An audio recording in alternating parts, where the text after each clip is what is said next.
Hello, good afternoon. Well, good afternoon to you. My name is Sarah, and I work with the Living Archives Project, where we are collecting stories of how COVID-19 impacted various communities in the Charlotte-Mecklenburg County area. Today is June 1st, 2023, and this week there were 20 reported cases of COVID-19 in the Charlotte-Mecklenburg County area, which actually shows an 18% decrease over the last 2 weeks. Therefore, each subject is comfortable not wearing a mask. Monique, would you introduce yourself? Absolutely. I am Monique Douglas, and I am an African American female. I am mature, so I have dark skin, but I also have gray hair, short gray hair, and I am of medium build, and don a big smile. Yes, a lovely smile. Yes. And I really love your black blazer that you're wearing today. Thank love you. the design. Thank you. Nice. Yes. So Monique, tell me a little bit about yourself. Are you from somewhere else? Are you from here? Actually, I am originally from Nassau, Bahamas. That is where I was born and raised for part of the time. And then my family migrated to the United States. And when we did, we moved to an area called Columbia, Maryland. And so I grew up the rest of the time in Columbia. And then I moved from Maryland to Charlotte in 2007. So I've been here for a little while. That's amazing. How old were you when you left the Bahamas? I was 7. 7. Mm-hmm. Wow.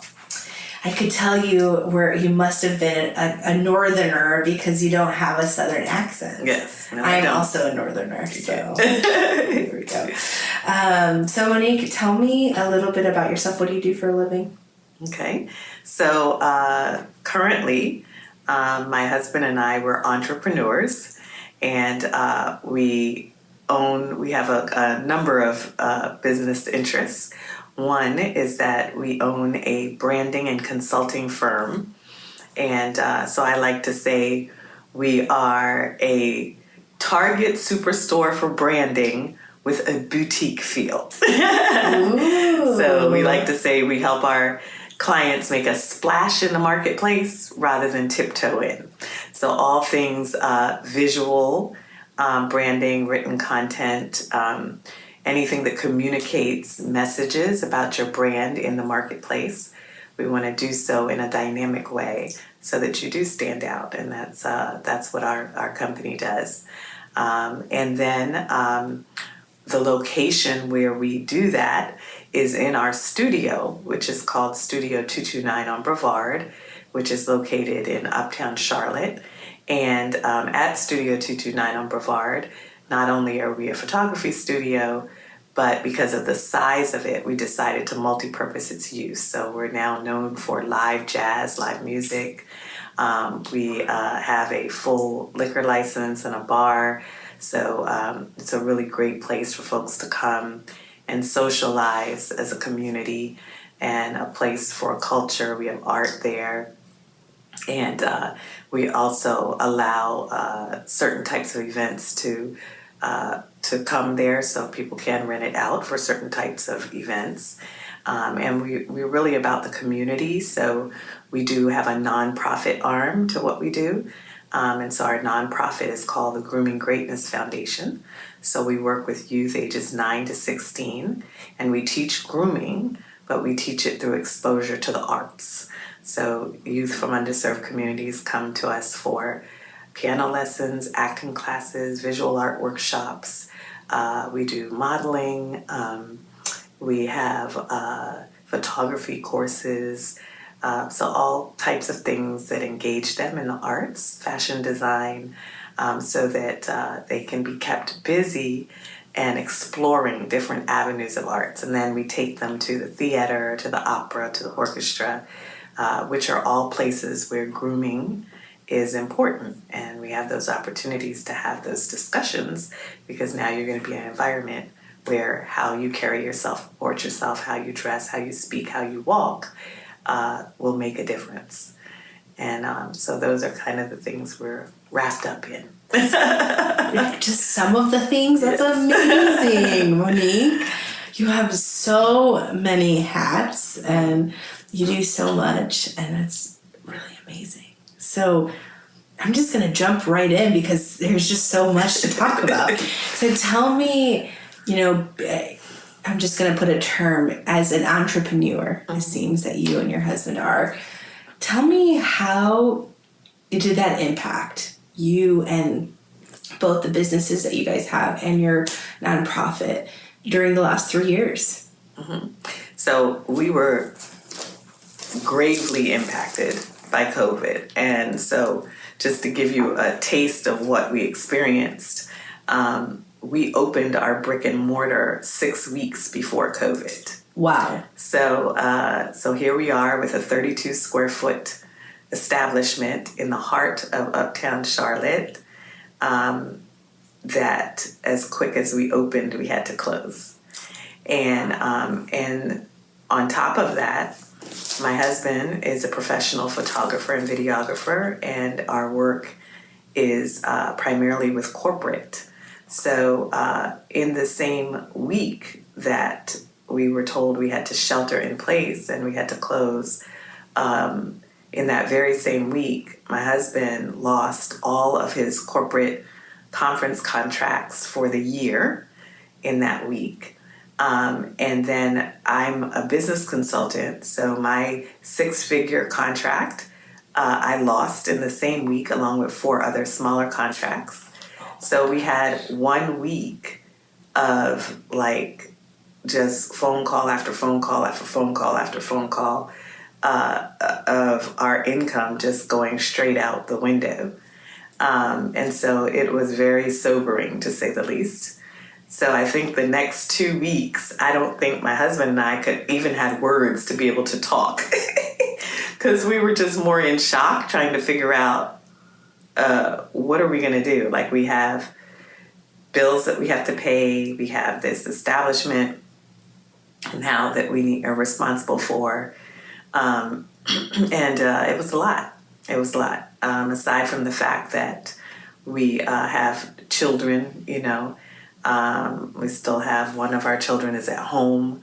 And so, just a lot. It was a lot to have to think about in a very short period of time. So we were definitely impacted. What happened to us, though, and this is where I tell people, sometimes the things that may cause the most devastation also cause you to have to step back and really reflect on the direction you really want to moving forward. So I tell people, one of the things about me is I'm very optimistic, and so it's really, a lot has to do with your mindset, and so because we are people who are determined, who are not going to just let something take us down just like that, it's just a matter of resetting. Excuse me. And so that's exactly what we had to do. It was a pivot that we needed to take. Excuse me. It gets dry in here. And so it was time to sit back and reflect and pivot on what we were going to do. So what were some of the things we did? One, of course, we took advantage of different grants that came up where it made sense for us to be able to apply. I don't know what got in my throat. Ooh.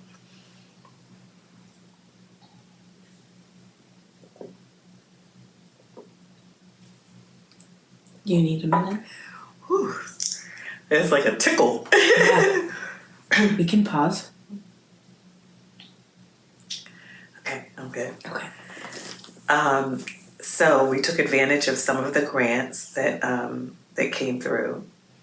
But we also, my husband and I are very community-oriented people. Mm-hmm. So what we started to realize was that a lot of venues were closing because they couldn't sustain themselves during COVID. We realized that a lot of photography studios had to close again because they could not sustain. And we started looking around at creatives in the community, and we're like, well, where will the creatives go to shoot projects? To where will the musicians go to be able to perform? Because what we were seeing was a lot of musicians and bands were performing in their living rooms and in their garages and on their driveways, and they were trying to do the Cash App thing, but they really didn't have room to really like spread out. And so we were like, well, we have all this space here. We may not be able to make anybody, but we certainly can contribute to community being able to thrive. And so we opened our doors for free on numerous occasions so that we could live stream bands so that they could play, and we would run their Cash Apps across the screen for them and allow them to make money. We allowed photographers, videographers, and production folks to come in for free and shoot their projects so that they could sustain themselves. Wow. And so what started to happen was that as they said, oh, well, you can have 10 people in the audience, and then you could have 20, and then you could have 50. What we started to do was we gridded off our location with tape in squares that were 6 feet apart per the mandate.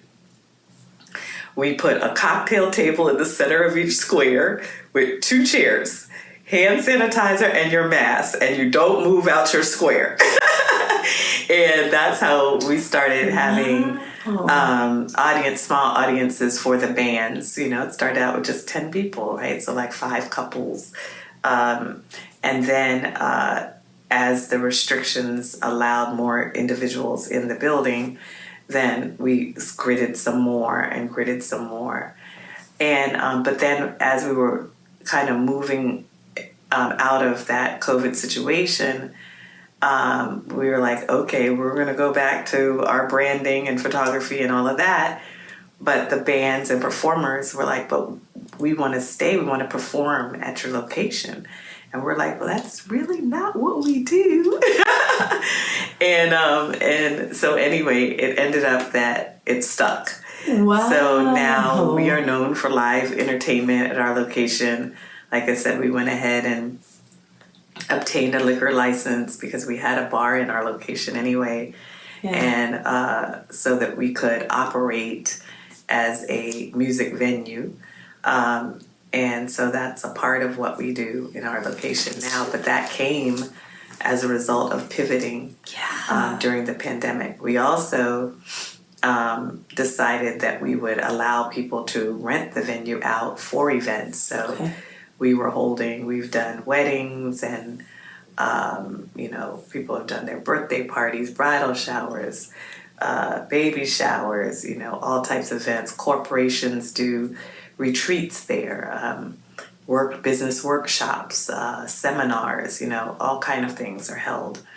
CMPD did one of their retreats there, community and schools, so we have a lot of traffic that comes from community partners, needing a location. But they like our location because while they could do it in their own buildings, they sometimes want an environment totally different and neutral and a safe space where their people can feel more comfortable.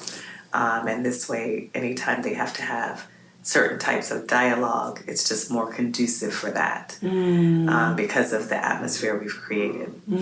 So those were ways that we pivoted.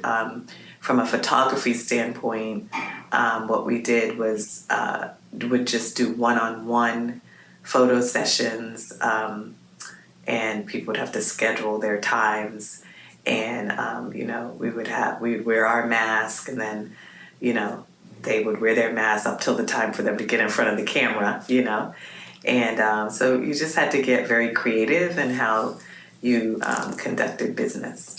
Wow. From a consulting standpoint, for me, what happened is that while I lost all those consulting contracts, once people kind of wrapped their head around COVID and the impact and all of that, what they started to realize was branding became a very, very important thing that people needed during COVID, because you no longer had the luxury of just being able to pop up in front of people. Now you had to have an online presence. Mm-hmm. And a lot of people had never done it. They've not prepared for it. There definitely was some consulting that needed to be done with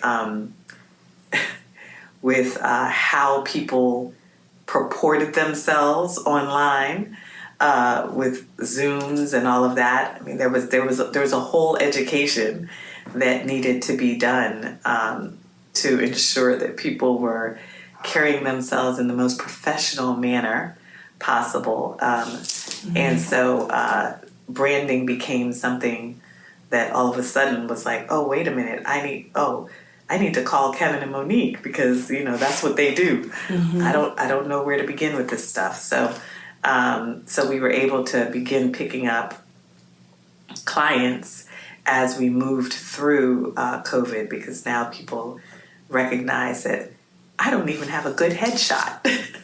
I don't have, I'm not prepared for this, Mm-hmm. So we were able to help folks with their visual branding. And also people started to realize that their social media design and management needed attention.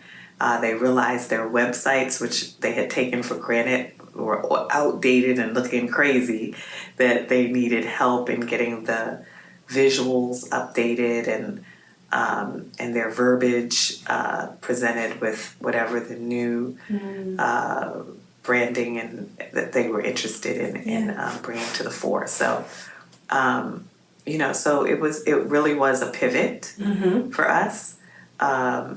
But, we are grateful that we were able to survive by being creative. Yeah. And finding other ways that we can create income for ourselves during that time period. Yeah.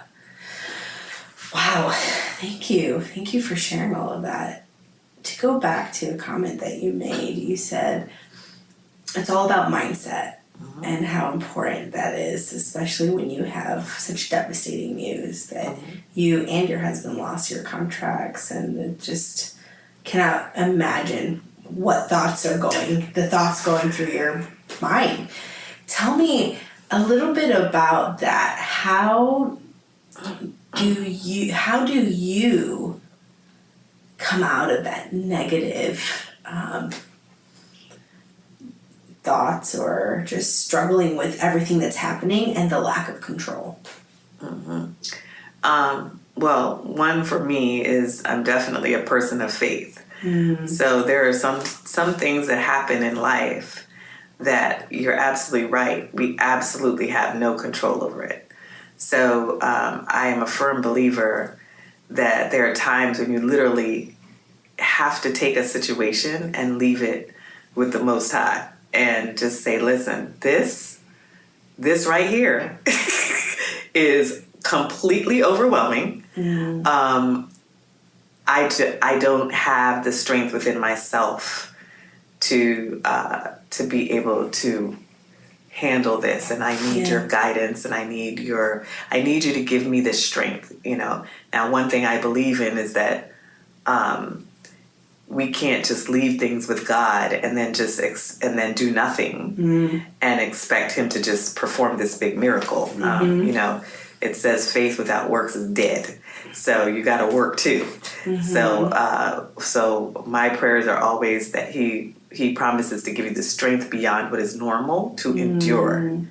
So it doesn't mean that necessarily He's going to take everything away and just make it poof better. Yeah. But He will give you, if you rely on Him, the strength beyond what is normal to endure what you're going through. You need to put in the work for Him to be able to bless. Yeah. And so I believe in that wholeheartedly. And so for us, it was, you cannot, if you sit and dwell on the situation at hand, you will immobilize yourself. So you have to create a plan of action, and and have the faith that God will help you to work through that plan effectively, and that He can direct your path. That's what I believe. And so that's what we did. It was, okay, we've had 2 weeks to like totally be flabbergasted, but we can't continue in this manner. We got to get up. We need to create a plan of action, and we need to get to stepping. Yeah. Before we out on the street. And so that's really, it really is what we had to do. And you don't have a choice in these matters, right? You have to figure it out. And so even when it came to like grants and all that stuff, they were talking about the loans and this and that. And, for me, I'm one who always says, why am I going to be trying to borrow money when I'm in a situation where I have none? So why am I borrowing, right? Like I that whole concept just never sits well with me. But of course they looked at people's circumstances and determined, was it going to be necessary for them to pay it back or not? Are they even in a position? So we were blessed to be able to obtain some funding that allowed us to keep going, and then we continued to get creative in things that we did to create avenues of income, right, for ourselves through all of this. So it was a process. Yeah, I can imagine. It was a process. So tell me a little bit more about, I love how you and your husband are just so invested in your community and just supporting, and it's just so generous of you during that time to open your doors and provide a space for creatives to still make a living and to be able to support themselves. Tell me a little bit about that. How did you see COVID impact your community, and I love how you stepped in it. So tell me about that. I think there was devastation all the way around. People were impacted in so many different ways, right? And when you're a really small business or a very small entrepreneur, you don't necessarily have the access to resources to be able to just get the help that you need, right? There were a lot of small business owners that they didn't even have their paperwork in order enough to even be able to apply for grants and things like that. Maybe their tax returns weren't up to date. They didn't have the financial statements and paperwork and everything that was required in order to even have access to the funding. And so those individuals are just up a creek. I mean, and so we saw the devastation so much in so many different areas. With us having our business uptown, I mean, uptown Charlotte was literally like a ghost town. I mean, like it was eerie because when all the corporations were shut down and people were working from home, there was no one on the street. It was literally, it almost looked like something out of a movie where there was like some cosmic explosion or something and there's nothing world. and poof, Yes. there's nothing, right? It was really like months and months. Apocalyptic. That's what it looked like. Yeah. Months and months and months of just no activity. Wow. So for us, even in our block, we also have like we're a part of a conglomerate of 3 buildings that are historic in Charlotte, and you had absolutely zero foot traffic coming by. So, all what could be great energy that could be happening, within our block, it was just all gone. It was null and void. It was the strangest experience ever. Empty parking lots. It was strange. And so, just watching everyone have to make these shifts, and then hearing our community partners who are now stuck in their houses working remote, watching the children. I mean, we had a daughter still at home who was in middle school at the time, and her having to work remotely was like having her in jail. And she actually did not do well with the virtual classroom scenario. In fact, it caused her to develop Tourette syndrome. Oh my goodness. Yeah, because of the stress. It was crazy. And so, the impact on our youth, of this strange form of learning with no interaction, with no physical interaction with others. Not all of our kids can learn that way. We had to have my daughter tested, and we found out that she is highly kinesthetic learner. So she's not just a little bit kinesthetic, she is highly kinesthetic, meaning that she must have that physical touch and interaction for her to even be able to learn. Wow. So that is why the virtual was just completely stressful for her. She just couldn't do it. She couldn't do it. She couldn't function. It was crazy. Oh my gosh. So in our home, this COVID, the impact, it affected us as well. So it was just a lot of learning that we had to go through, and how is she doing amazing. now? Oh, she's great. And it's so interesting because the educators that tested her, they were so right, because as soon as the kids were able to go back into the school environment, I think at that point they had given them the choice. So some could do virtual if they chose. Others could go back in the classroom with, the certain restrictions they had. But as soon as she was able to go back in the classroom, her grades went straight back up. So it was definitely true. She just, it's not her learning style. Yeah. And so it was just so much going on at the time, and watching the impact on all of the community. People had different ways that the devastation of it, the effects of the devastation. Now, we did have community partners who really thrived, right, in COVID, because they already had either online businesses that were already rocking and rolling anyway. Mm-hmm. And so it was just like, woo, this is like paradise for them, right? Or people who had goods or services that they sold online. And now, people were ordering. Online business was what it was. So those types of businesses thrived. I know I have friends that are in wellness and that sell like products like teas, like herbal teas and things like that. Well, all of those businesses thrived during COVID because people were needing that calm, right? To be able to make it through on a day-to-day basis. So they were using lots of different things to keep the peace and calm for themselves. So, so depending on what your business was, COVID had its impact. For us, we had a big old brick and mortar.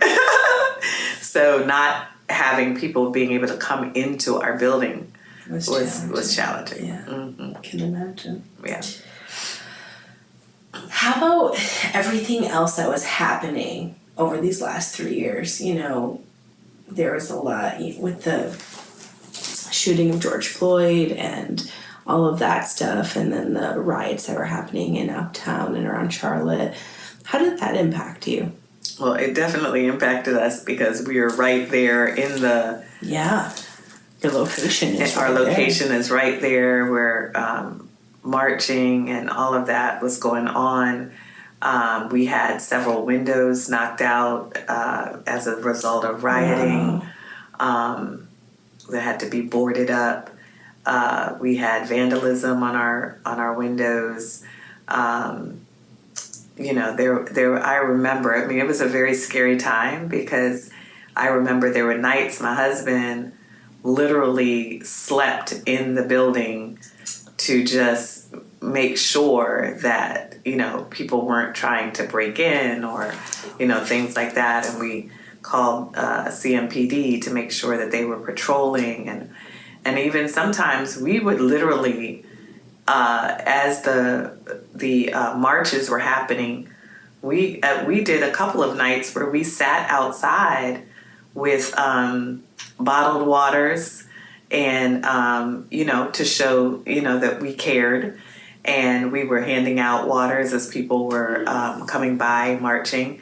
But that was also a way for us to watch our property and make sure that people weren't trying to do anything to vandalize it, but we were there on the premises, but also offering our support in our way. Mm-hmm.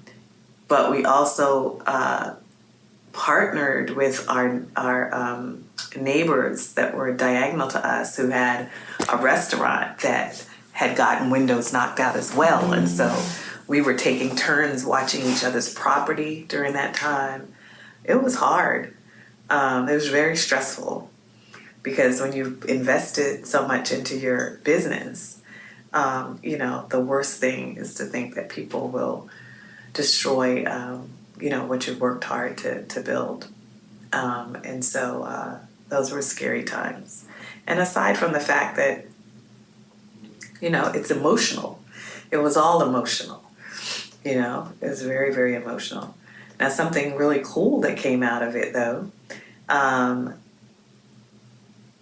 again, because we love people, our windows were boarded up, the ones that had gotten knocked out.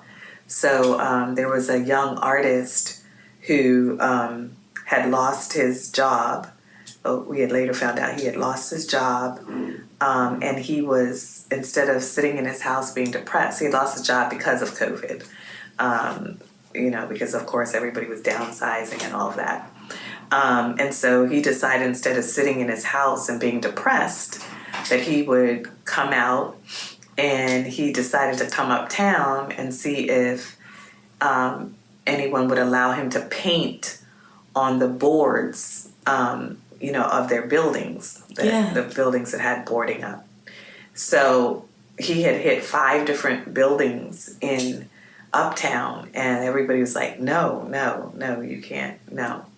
And he came on down, and he came to our building, and he knocked on our window, he said, but nobody answered. So at that point, he just decided he would just ask for forgiveness. So he started painting on one of our boards. And I came out the back door with a client, and I thought I saw somebody's elbow at the corner of our building. And I was like, please tell me nobody's trying to do something to the window in our building. I mean, I can't right now. So I whipped around the corner and startled him, and I was startled, and I was like, what are you doing? And he said, I'm so sorry, ma'am. I was just painting on the board. And I said, it's no problem. I said, you just caught me off guard. I didn't, know that somebody was doing something on my building. I said, let me get my husband and let's talk, So I got my husband, and we came out and talked with him. And so he was saying he just wanted to paint and make the boards beautiful. And so my husband talked to him, and we were like, listen, we don't have a problem with you expressing your creativity, but we said, no profanity, no political statements, no, we gave him our rundown of things, no nudity, no, And if you can fall within these lines, you're good. We're good. And so he was like, oh, thank you so much, right? So what we noticed is for 2 weeks, this young man just kept coming back. And every day he would come and work some more on his little board, on his painting. And I was like, this young man is so dedicated, right? And in the spring rain, he'd have his little floppy hat on and he's still working. So I told my husband, I said, man, we should, maybe we can give him a little space inside so that he can, do his work and not have to deal with the elements. And so we did. We invited him to come inside. We had this space that was still kind of rough and rugged in the building that we thought, well, that would be perfect for an artist to, work out of. And we put up some tables for him. And so we said, well, why don't you bring in some of your work? So this day he brings in like 100 pieces of work that had been like sitting in his apartment that nobody had ever seen. And I was like, you did this, you did this, you did this, amazed. The young man was so talented. So long story short, he ends up being our artist in residence. And now he has he's had residencies in the McCall Center, for Goodyear, for, all these different residencies, the Light Factory. He has been in exhibitions in the Mint Museum Uptown, in the Harvey B. Gantt. His work is now even international. And we just help him to bloom as an artist and as an entrepreneur. I helped him set up his business structure. And, just another story of coming out of COVID, just a way to be able to have given back to someone, and allow them, the resources and tools that they need to really bloom. And so that's a very good thing that came out of COVID. Yeah. That's so beautiful, Monique. Mm-hmm. Thank you for sharing that. Yeah. That just touched my heart.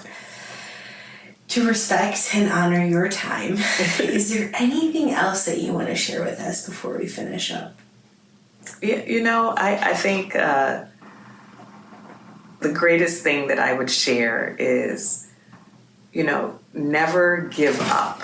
I think that, life will always throw us opportunities for growth, for shifting, for, for rethinking and reimagining ourselves. And I think that COVID has taught all of us that at a blink of an eye, things can change. Mm-hmm. So I think that we have to stay in a mindset of not giving up on our dreams and our goals, but just learning sometimes you just have to pivot. Mm-hmm. That's all. It doesn't mean you have to stop. Yeah. You just have to pivot and learn to have that flexibility to be able to do that. I also say, we definitely need to get in a mindset of pre-planning. Mm. I think that COVID should have taught all of us that you need to have a plan A, B, C, D, E, F. When we go into business, or yes. Even now you may already be in business, but it's like, okay, if this were to happen again, and it can, yeah. What will be the plan B? What do we have in place for that? Yeah. Right? And if that doesn't work out, what will be the plan C? And I think that that's the mindset that we all need to move in. Even if you have a corporate job, whether you're an entrepreneur or not. If you have a corporate job, the question is, do I have a backup plan? Mm-hmm. If they have to downsize, smart size, whatever, what is my plan B? Mm-hmm. Right? Do I have a little something I do on the side that I can fall back on? Yeah. Right? These are all things. Or have I built a little nest egg to be able to survive for a year Yeah. if that were to happen. You know, so I think that we should all be thinking in that type of a mindset. I think that COVID should have awakened a lot of us up to the real possibilities in life, real things that can happen, you know, just out the clear blue. Because, I mean, COVID was a sideswipe. It was like, what in the world? So that would be my thing. Just don't give up, you know, and plan now for what could happen again in the future in different ways. It doesn't have to be COVID. Yeah. It could be some other natural disaster, you know? How are we planning ahead for